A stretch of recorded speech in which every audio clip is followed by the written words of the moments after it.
Yo, what is going on? I'm gonna try to illustrate this as quickly as I possibly can. When I start talking about how much time we have to overturn Terry v. Ohio, how much time in reality we actually have. Susan B. Anthony, she missed her window. She had 6 years to get women the right to vote, and she missed it. Reconstruction failed, and it failed in 1876. It began in 1870. Reconstruction. Black people are free. Reconstruction, it lasts 6 years. That's how long you have. And then right here, Giles versus Harris and Giles versus Teasley. Both of these cases have specifically to do with Jackson Giles suing for voting rights. He sues and goes to the Supreme Court 2 years in a row. So can you imagine? Just put yourself in that position. How does he go 2 years in a row? Then he doesn't get the right to vote until 1965 with the Voting Rights Act. Jackson Giles, who loses his case in 1903 and 1904, he'll never vote again in his life. He'll die. He will never get to vote again. He missed his window. There was a window here. That's how he went to the Supreme Court twice. And then again right here. This one's really terrifying, to be honest. In Mapp versus Ohio makes it so that the police can't obtain evidence off you and violate your constitutional rights, like entering into your home. And so that happens in 1961. And then in Kerr versus California, the Supreme Court says that the police can use common law. Knock and announce. Knock, knock, knock, police, and then just come walking in. Look at that window of opportunity. The window of opportunity for change is only two years. 2 years. In 1964, Civil Rights Act passed. What does it say? That you cannot be discriminated based on your race. So if you can't be discriminated based on your race, then how does somebody decide in 1964 that police are not going to be subjective and pick on black people? That's when the prison system takes off. 4 years. 4 years right there. But right here, now Terry v. Ohio, someone just suspiciously can be suspicious of you. A guy walks up to you right now, says, I'm suspicious of you, get on your knees. Right now. That's going on right now, right? And now's our window to overturn it in 2021. Now's our window. Right now is our window to overturn Terry. A cop walking up to you and saying, hey, I'm suspicious of you. We can't miss our window because, remember, go back to Susan B. Anthony. She had a little 5-year window here, and then she threw her lot into getting 400,000 signatures to abolish slavery. Right? That's what she did. 400. So just let me take you to perspective here. Susan B. Anthony, she's gonna get 400,000 signatures. She had this limited window to get those 400,000 signatures for women's right to vote, and instead she said there will only be one message, and my message has to be to abolish slavery because this is atrocious. So she threw her lot in to do that, and that's exactly what she did. Okay, now let's take a look at this. You heard the story of Susan B. Anthony. She dies. That's there. She dies in 1906. Susan B. Anthony doesn't see it happen.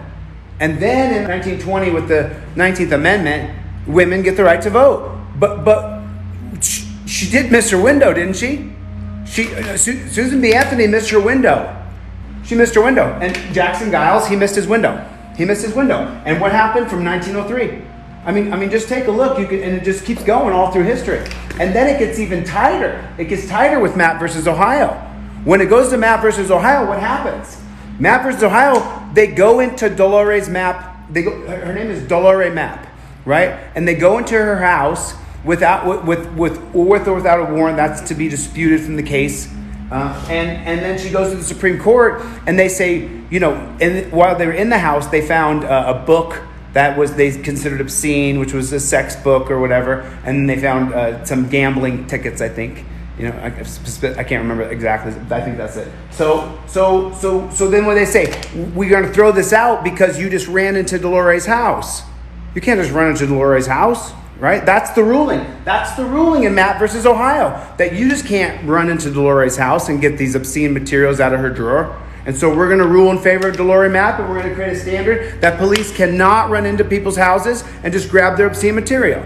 If the cops ran into your house right now, would they find something illegal? Yes, they would. Well, 100%. So now look what happens. 2 years later, what does Kerr versus California say? There's a blue line there because this is one of the most destructive laws in the history of our country. It's knock and announce. Remember, Delore Map, they just ran into her house and found the obscene materials. Well, if they just 2 years later, what they can do is they can just knock and go, hey, Delore, it's the police, and then come running in. Do you see? Window of opportunity, and now it's closing again. It's closing again. Mapp versus Ohio, the window's closing, where they're going to close Mapp versus Ohio. Clarence Thomas is trying to reverse Mapp versus Ohio. The first reform I want to talk about today concerns that exclusionary rule. As you know, the Supreme Court recently recognized that it makes no sense to apply the exclusionary rule when a police officer believes in reasonably good faith that he is acting under a valid warrant, even if the warrant is defective for some reason. My proposal would codify the existing reasonable good faith exception and expand it to warrantless searches and seizures. It'll make a difference to those of you on the front line. The police can just rush into your house. And that's what Kerr versus California says, is the cops can just come running into your house. That's what it says. So if we're going to overturn Terry, you got to get on your knees right now. Terry, on your knees. I'm suspicious of you. Who are you? Right? Get on your knees now. That's what Terry does. Get on your knees. Just like calling you a clown. Right? A clown goes back to Jim Crow. That goes back to Jim Crow. A clown, white Dartmouth Rice, he was an actor and he performed the Jim Crow Act in 1830. Dartmouth Rice, where he was a feeble-minded, unconscionable, dumb, can't even drink water slave, falling down like a fool. Big, stupid smile, black face, and black hands. And this makes Dartmouth Rice rich and famous.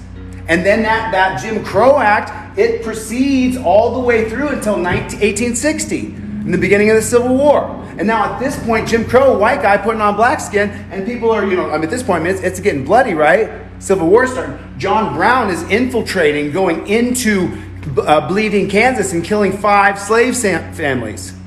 5 slave families will be slaughtered by John Brown. They open up Kansas to everybody, slave owners and non-slave owners, and the non-slave owners start slaughtering the slave owners. I mean, that's how much it was such an aberration, right? And so now, again, what do I say about the window of opportunity? When Dred Scott happens in 1857, that forces John Brown's hand in 1859 to attack the Virginia Armory and take on General Lee. And he's going to die, absolutely. His sons die. One of them lives, Owen lives. But John Brown, he'll get hung. He'll get hung, okay? But John Brown's speech, before he's going to be hung, because there's this big thing in the Constitution and like the basic fundamentals of life and liberty, that if you're going to be hung, right, when she's going to be hung for treason, then he has these last words that he can say. So what does John Brown say? Here and now I tell you all, there is the golden rule of the Constitution that all men were created equal.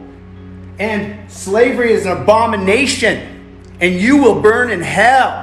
Right? And so what happens? John Brown, he hits a fire, that's the beginning of the Civil War. Right? There was a limited opportunity for John Brown to start that Civil War. He had to strike right after the Dred Scott. Look at it right there, 57 to 61, tiny little window.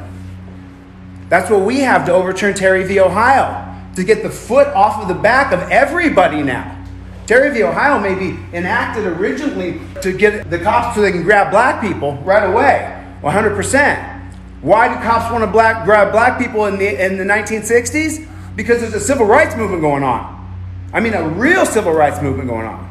Blacks are not freed until 1954, but then all these people are either killed or, they're killed. And so why does Terry v. Ohio pass then? How come? Why does Thurgood Marshall vote for Terry laws when he knows for a fact that they'll only be applied to black people? For a while, but now I'm the same. You and I are the same. Round eye, green eye over here, same as you.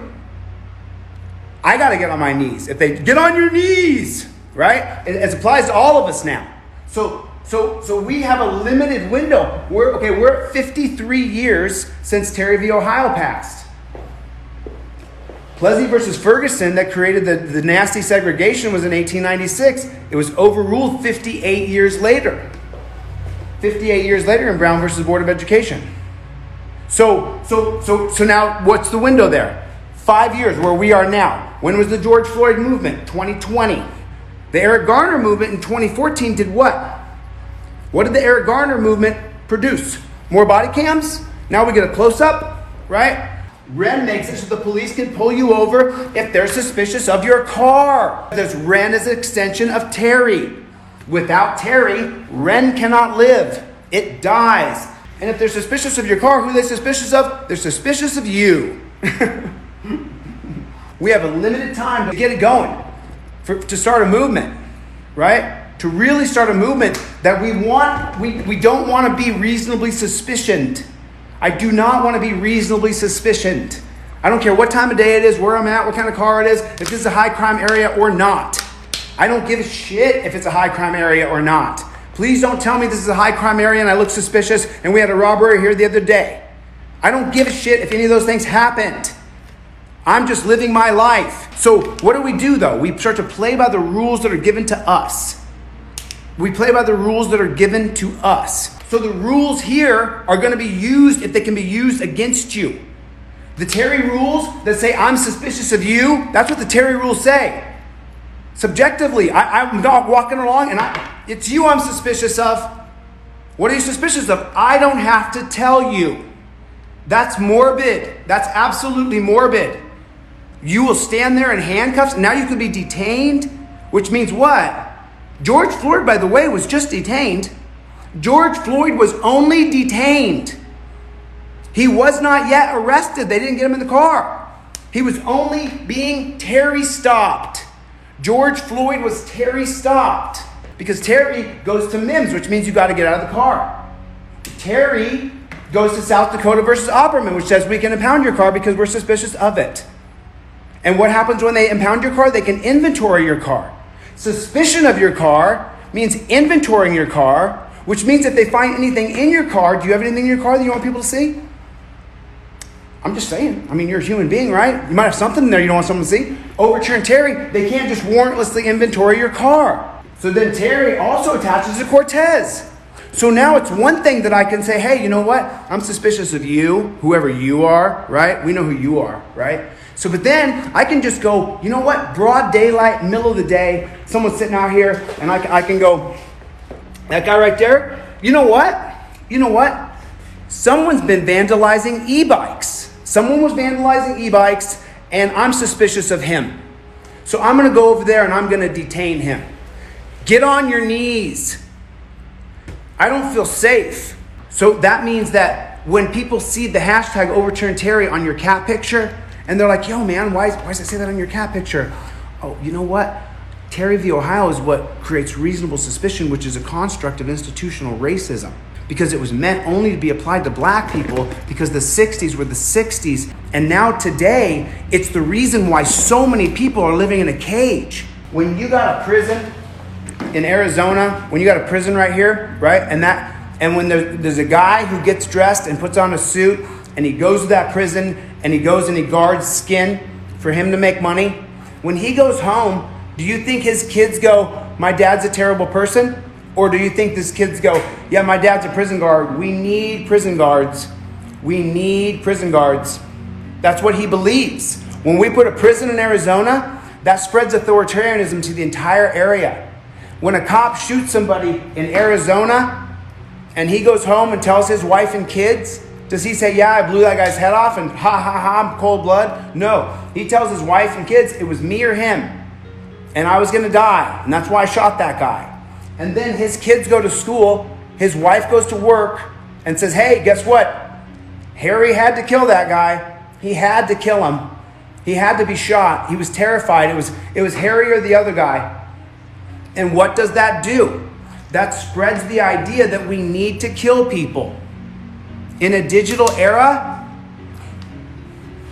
you can't get caught on camera in a digital era. Are you sure about that? Are you sure you want to be running around shooting people or beating people if you know everybody's going to film you? Are you a barbarian? If you're a barbarian like that, where you're criminally insane, then yeah, you have to live in an institution. But other people who act like complete morons just have to be educated. And I don't mean complete morons in a negative way. I'd say this equation all the time, and I hope you guys don't think I'm testing you or quizzing you. I'm just giving you basic fundamentals. If you can't do a simple algebra equation, x equals 6, y equals 2, x minus y equals consequences. If you can't do that in your head, that basic algebraic equation, then your brain can't determine consequences in an impulsive moment. I'm not that smart. This is stuff I learned on the internet. Everything I'm saying, I'm regurgitating from people that I learned by watching and reading and learning. I saw that the hashtag Overturn Terry was over 1 million, and I was like, I wasn't going to come on here today live because I really wasn't feeling it. But then as I got to talk more and more and more, I started to feel it and believe it, and that we can achieve it.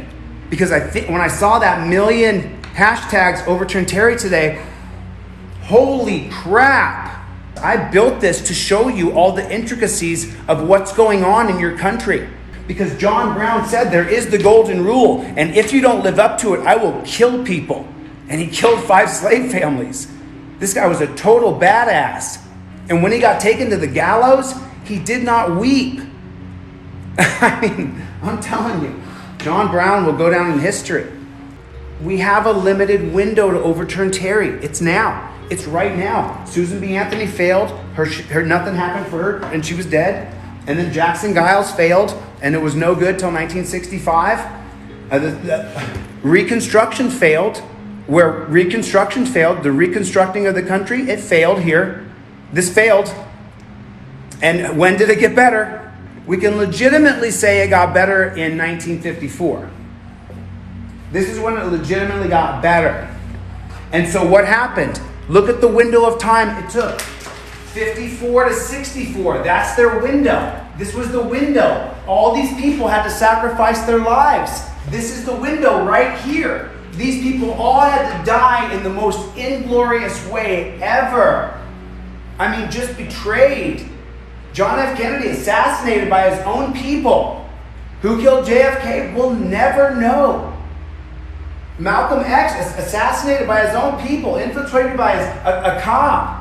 His group was infiltrated by a cop. The cop then gets his people, his security arrested a couple days before his assassination. There's just so many secrets here. But what I'm trying to say is that the reason there was so much sacrifice is because there was a limited window for these people to assert their freedom. And they knew it. And they knew it. And they get killed. And these people all die for 10 years. And we pushed through the 64 Civil Rights Bill. Just so you know, John F. Kennedy had already written the Civil Rights Bill before he was assassinated. So he's assassinated, and everybody thinks that Lyndon Johnson, is going to pull an Andrew Johnson. John F. Kennedy's assassinated, and then what happens is Lyndon Johnson, he pushes through that 64 Civil Rights Bill. And then all Republicans become Democrats and all Democrats become Republicans. At that point is the great switch. Because all blacks now fall in line behind Democrats who started the KKK. So let's say if they ask me something I don't have to answer, I can just tell them to read this, or I can read it for them. And this is how you protect yourself. I usually just keep this in handy. I keep this in my car, and every time I get pulled over, this is like my best friend.